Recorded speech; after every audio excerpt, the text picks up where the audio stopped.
Salut, c'est Vince, j'espère que tu vas bien. Aujourd'hui, je vais répondre à une question qui m'a souvent été posée. Comment améliorer les sons stock de piano? Lamusicien.fr, oulala, c'est sexy. Alors quand je parle de son stock, c'est une terminologie anglo-saxonne, mais c'est les sons de base dans ton logiciel de musique, dans ton DAW. En l'occurrence, les sons de Logic. Alors les sons de Logic, il est fourni quand même Logic avec 50 Go de banque de sons, de boucles, de presets divers et variés.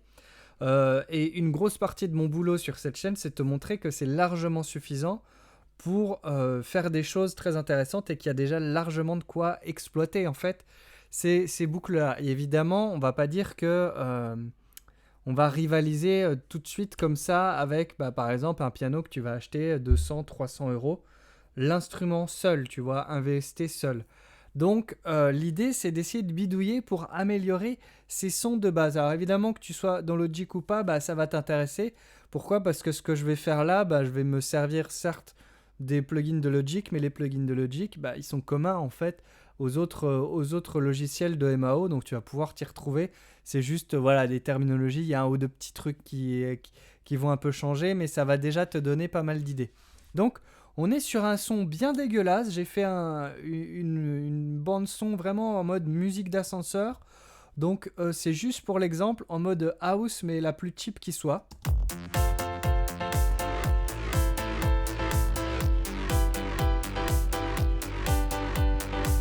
C'est de la house AB Production. Ok. Alors, on a donc ce petit piano, c'est le preset, le Steinway Grand Piano.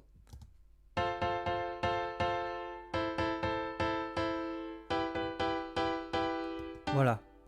Et l'un des secrets pour obtenir un bon son, se rapprocher d'un son professionnel et améliorer tout ça, c'est de faire du layering, c'est-à-dire faire jouer par plusieurs pistes la même chose, mais assigner un traitement différent à chaque piste. C'est ce qu'on a fait ici. Donc je vais te montrer un petit peu, j'ai tout compacté pour que ce soit plus clair. Du coup, j'ai mon son de base ici, mon piano,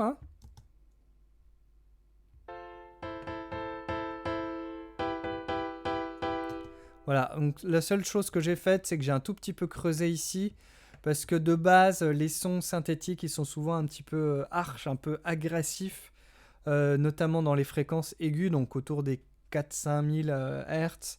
C'est à réfléchir.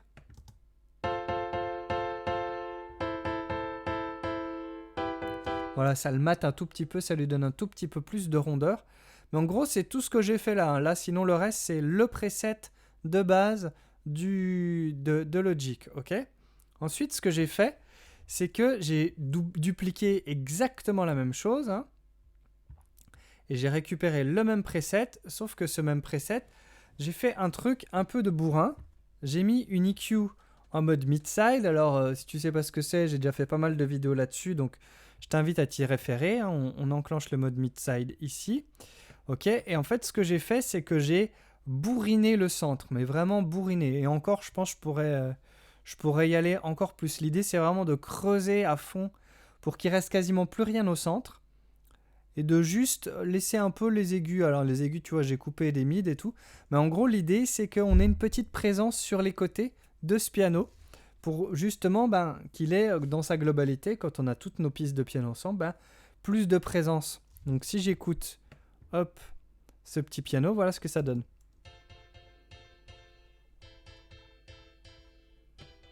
Ouais, ici je coupe mon EQ évidemment. On retrouve notre fameux son de base, mais voilà, et si j'avais envie, je pourrais éventuellement venir appuyer sur une fréquence.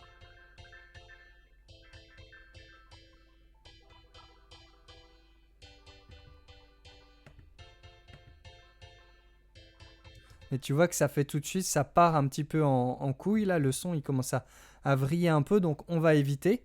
Ok, mais parfois ça peut marcher, ça va dépendre un peu des sons que tu utilises. Mais en gros, l'idée c'est de rajouter à ce piano un petit peu de corps. On va écouter avant-après.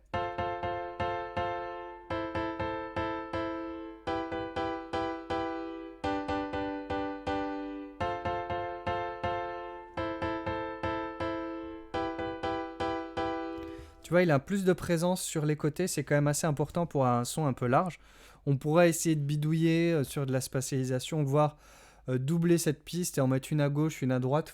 Faut s'autoriser à tester plein de trucs, hein. Faut vraiment pas avoir peur. Bon, voilà un petit peu pour le moment. Ensuite, qu'est-ce que j'ai fait Ah oui, ensuite, alors, l'idée, c'est d'avoir plus de punch, plus d'attaque. D'accord? Donc, ce que j'ai fait, c'est que j'ai dupliqué encore ma piste. Par contre, ce coup-ci, je l'ai mis dans un synthé. Alors, ça va pas marcher nécessairement avec tous les... avec tout ce que tu peux... avec tous les titres. Mais là, en l'occurrence, c'est un son house, hein, un son AB Production house. Mais du coup, on peut se permettre, et là, je l'ai mélangé avec un petit preset d'orgue house.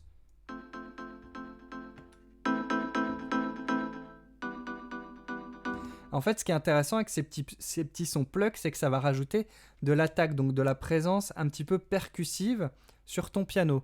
On va écouter sans et avec.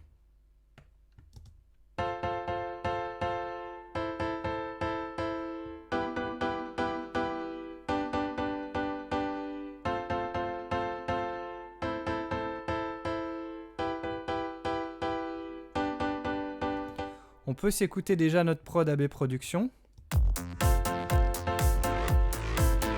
Et on va comparer avec le piano de base.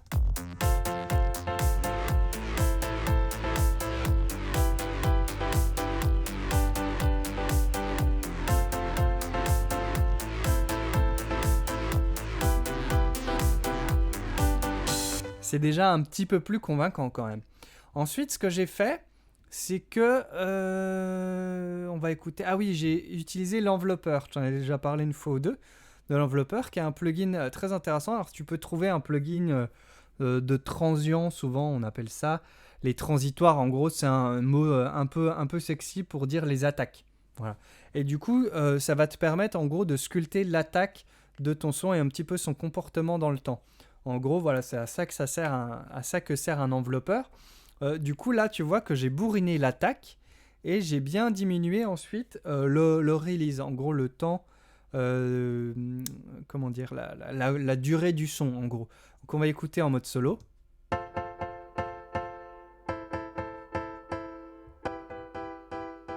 Tu vois ?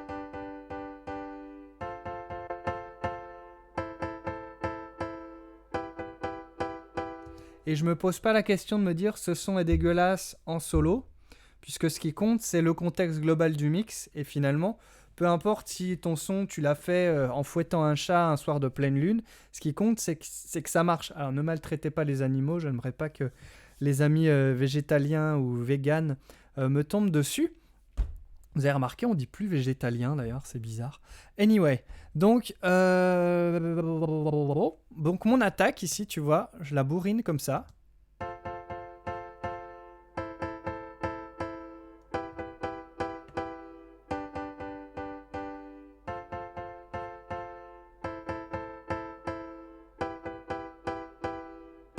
Voilà, là c'est pas mal. Et du coup, je réduis ici avec le time et le gain, en gros, pour diminuer la longueur des notes.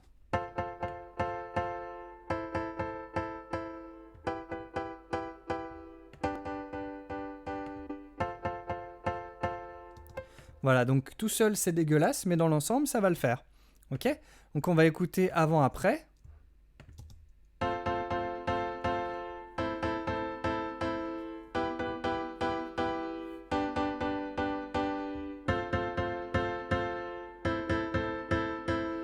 Et à ce côté, on a plus martelé le piano.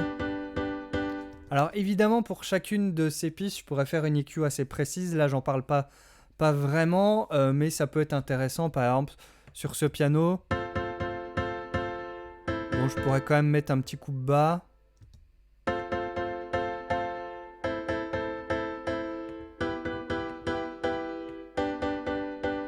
Voilà, pour éviter d'avoir trop de graves, ça va dépendre aussi dans ton mix si ça se percute avec les fréquences graves, ok ? Donc on va s'écouter un petit avant-après déjà. Donc avant on avait ça. Oupsie daisy.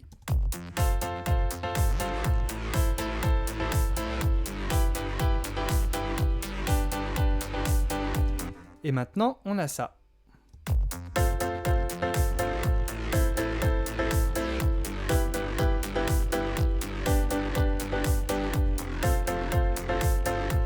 ce qui est bien quand tu fais du layering, c'est que tu vas avoir pas mal de pistes avec lesquelles doser. Et du coup, tu peux te permettre justement doser des apostrophes, mettre des éléments plus en avant que d'autres, par exemple. On pourrait essayer un truc comme ça. Bon, ça ressemble à rien, mais tu vois que tu peux te permettre.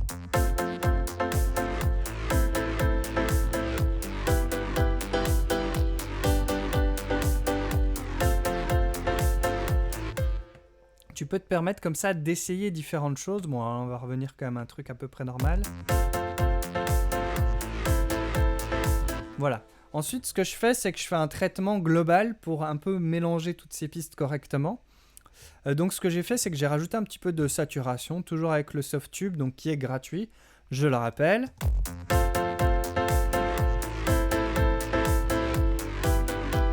Tu vois que ça rajoute un peu d'harmonique, mais...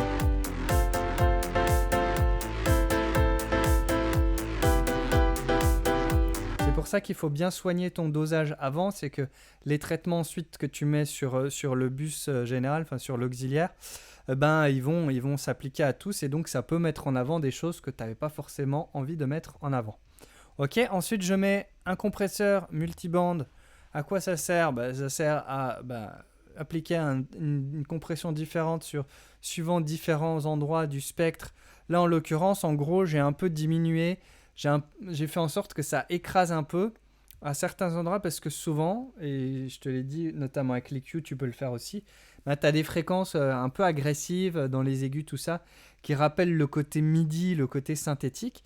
Donc voilà, j'ai un petit peu écrasé ça ici. Voilà ce que ça donne avant-après.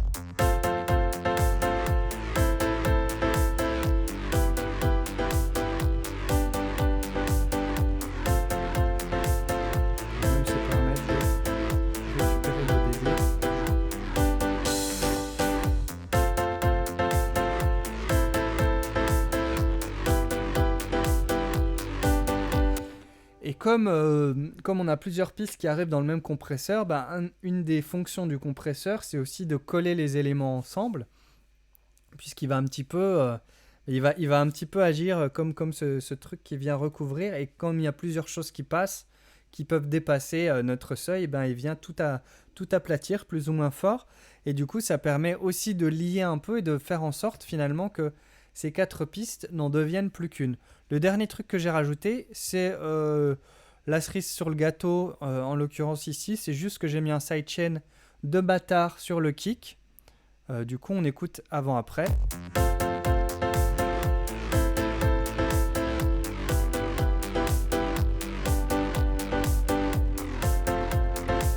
Et je pourrais doser ici.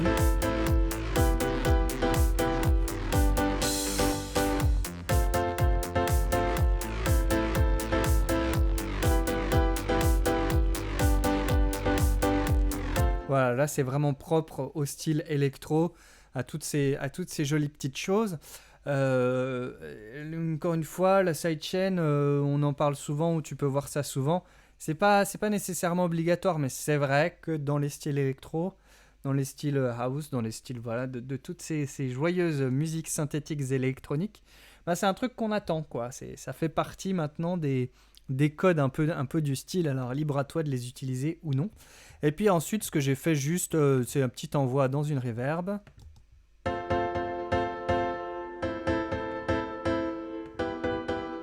Et dans un petit delay.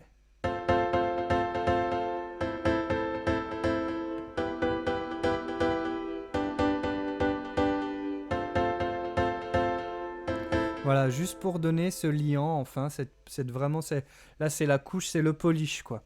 On s'écoute dans le contexte avant-après tous ces traitements.